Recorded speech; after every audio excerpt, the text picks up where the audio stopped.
नमस्कार मित्रों, RVIS PCS classes में आप सभी का हार्दिक स्वागत है। आज हम यहाँ केशवानंद भारती बनाम केरल राज्य, ये कोर्ट केस हुआ था 1973 का कोर्ट केस, इस पर चर्चा करेंगे। यह केशवानंद भारती केस भारत में जो संविधान का मौलिक अधिकार है, मौलिक अधिकारों के संशोधन के संबंध में यह कोर्ट केस हुआ था और इसमें बहुत ही ऐतिहासिक निर्णय आया था।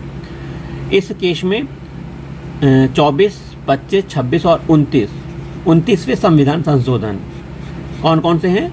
अनुच्छेद ये 24, 25, 26 और 29वां संविधान संशोधन को चुनौती दी गई थी। न्यायालय ने जो मत दिया था केशवानंद भारती बनाम केरल राज्य में, वो 7 और 6 जजों का मत था। 7:6 से यह केशवानंद भारती केस सामने आया था। लगभग 7 और 6 मतलब 13 जज बैठे हुए थे, संविधान की पूर्ण पीठ बैठी थी कि बहुमत से गोलकनाथ केस इससे पहले हो चुका है। गोलकनाथ केस में दिए गए निर्णय को पलट दिया गया था गोलकनाथ केस को, और निर्णय दिया गया कि संसद मूलाधिकार सहित संविधान का संशोधन कर सकती है। तो संसद को अधिकार है कि वो मूल अधिकार का भी संशोधन कर सकती है और संविधान का भी संशोधन कर सकती है, लेकिन वह संसद संविधान के मूल ढांचा देखिए, संविधान के मूलभूत ढांचे में संशोधन नहीं कर सकती। बहुत इंपॉर्टेंट चीज है। केशवानंद भारती में आपको बस यही जानना है कि संसद मौलिक अधिकार के साथ संविधान में संशोधन कर सकती है। संविधान का संशोधन अनुच्छेद 368 के तहत होता है। तो लेकिन संसद संविधान के मूलभूत ढांचे को संशोधित नहीं करती। तो अब देखते हैं संविधान का मूलभूत ढांचा क्या है। मूलभूत ढांचे की परिभाषा देखते हैं। संविधान का मूलभूत ढांचा, इसका अर्थ है कि संसद की संविधान संशोधन करने की शक्ति असीमित नहीं है। वो संविधान में उसी सीमा तक संशोधन कर सकती है जिस सीमा तक संविधान के मूल ढांचे को हानि नहीं होती है। तो मूलभूत ढांचे को यहाँ पर बचाया गया। क्या है मूलभूत ढांचा? आइए मूलभूत ढांचा देखिए, समझ लेते हैं। यहाँ पे मूलभूत ढांचे के अंदर मूलभूत तत्व ये हैं कि संप्रभुता या मूलभूत ढांचा, इसमें संशोधन नहीं हो सकता। लोकतंत्रात्मक सरकार, इसमें संशोधन नहीं हो सकता।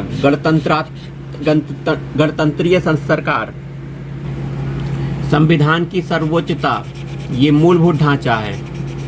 संविधान की पंथ निरपेक्षता स्वरूप कार्यपालिका, न्यायपालिका, विधायिका के मध्य शक्तियों का बंटवारा।